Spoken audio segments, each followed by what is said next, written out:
What's the story, Morning Glory? What is the word, Hummingbird? Thank you so much for clicking on my channel and for joining me for this hopefully extremely short review of 90 Day Fiancé, The Last Resort, Season 1, Episode 5, Last Call. This episode was garbage. It was absolute garbage. It was boring. It was disgusting. It was garbage. First of all, Angela. TLC, I beg you, stop with Angela. Stop forcing this woman on us. She's not funny. She is cringy, cringe worthy to the nth degree. She is embarrassing. She is disrespectful.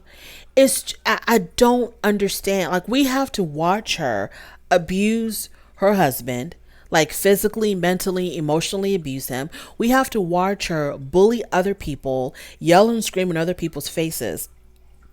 And today was the straw that broke the camel's damn back.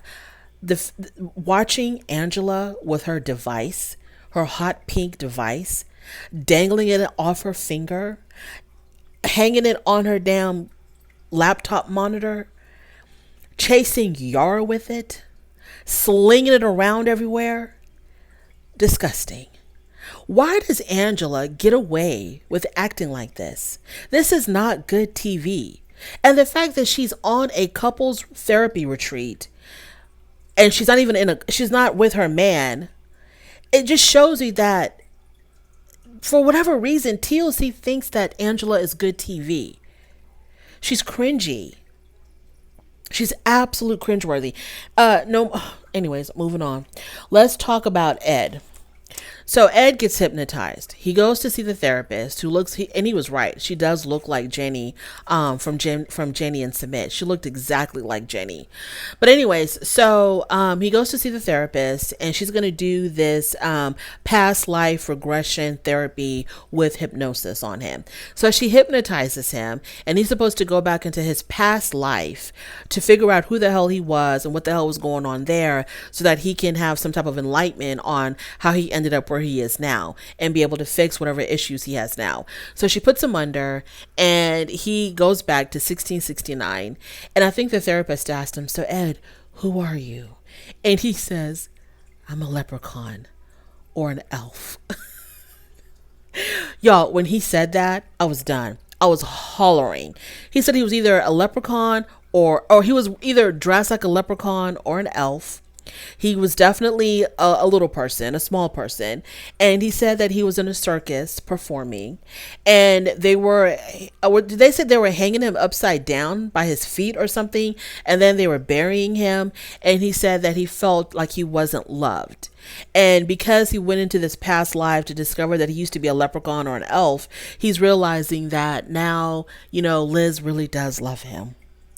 Ed was putting on for the cameras. He was putting on a show, the show of all shows, because there's no way I'm going to believe.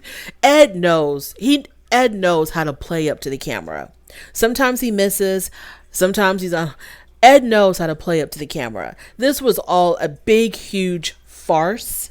Obviously, it wasn't real. He wasn't hypnotized. He didn't go back. He's just playing up for the camera to get the audience to laugh. And I pray to God that the therapist also saw right through his BS. But honey, when he said he was a leprechaun, I was hollering. Let's talk about, what's his name? Jovi. Once again, Jovi has to find a strip club. So he's hanging out with Kelly and he's hanging out with Oswelu. And what does he want to do? He wants to go to a damn strip club. And Jovi must have some type of an addiction to those places, because I don't understand. I've never seen someone, everywhere they go, they have to find a strip club. So yeah, which is funny to me because his wife, Yara, she's pretty attractive, but he feels the need to go look at other women take off their clothes. Moving on, Molly and Kelly, break up. Just break up.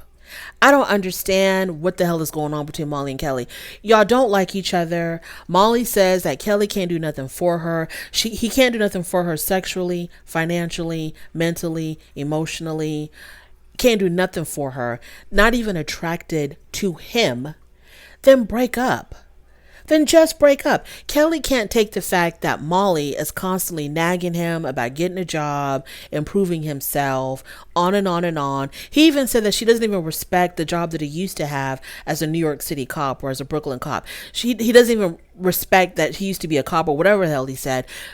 Why are y'all even together? Y'all are not married. Y'all are not engaged. Y'all don't have any children together. But the way that y'all are struggling so hard to keep this relationship going, it's as if y'all been married 20 years, got 6 kids and 2 mortgages. The way that y'all are fighting so hard to be around each other, but constantly are making each other absolutely miserable. I just don't get it. Who else we got to talk about? Kalani Anaswelu. Kalani's done. Kalani is done with Asuelu. I don't know what the hell is going on with Asuelu and Kalani. This is not going to last. Number one, let's talk about what's been going on TikTok. I've been seeing some lives because all of these people on 90 Day Fiancé have been doing lives, and nothing really is going, from what I've seen, nothing really is telling about the lives, because I'm pretty sure, they're under contract to not talk about the juicy stuff, because then people won't watch the show. So they don't really talk about what's going on as far as like anything really interesting about the show. But I have been into like 1 or 2 of Asuelu's lives. This is not the man for Kalani. There's nothing wrong with Asuelu, okay? There's nothing wrong with him as a person, as a human being. He's just not a good husband. And I don't know if they're like trying to act like they're trying to make this work for the show, or if they're really trying to make this marriage work. But I don't see Kalani and Asuelu really lasting. The way he is on his lives, to me, he's a little bit different than the way he is on the show. On the lives, to me, he's a little bit more assertive. But on the show, he comes across as, oh, I'm just this meek and mild island boy trying to keep my family together. No, Asuelu, that is not you. That is not you. So they had their homework assignments from the sex therapist, which was to self-pleasure. And Asuelu said to Kalani the next day, he says to her, well, when I was doing my homework assignment, I was thinking about you. And he asked her, who were you thinking about? And no, he asked her, were you thinking about the other guy when you were doing your homework assignment? And Kalani says, no, I was thinking about you, or whatever she said. So later on, Kalani tells Angela and Yara that when she was doing her homework assignment, not only was she thinking about the other guy, but she had a video of the other guy. I don't know if it was a video of them together or just a video of him, but that's what she was using to help her with her homework assignment. And so she had lied to Asuelu.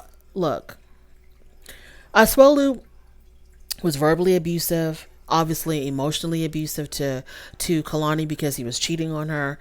And Kalani, he gave her that pass. So Kalani goes and starts up another relationship or another encounter with a whole nother man.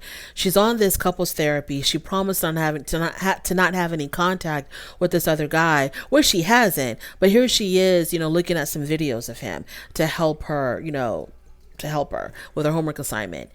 And this relationship is dead. It is dead in the water. So I don't know if they're just showing up for some checks, for some TLC checks. That's why they're here.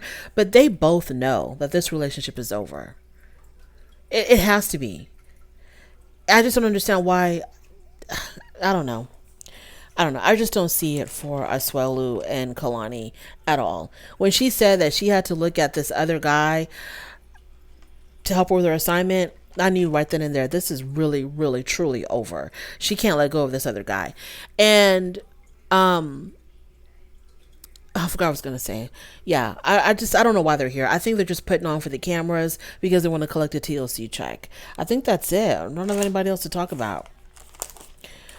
Jovi and his strip club addiction. Angela and her disgusting toys. That's got to be a nightmare.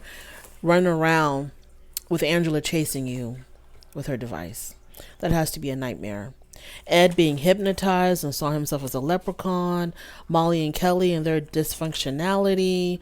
Asuelu and Kalani with their fake attempts to try to save their marriage. I think that's it, y'all. Thank you so much for joining me. I really do appreciate it.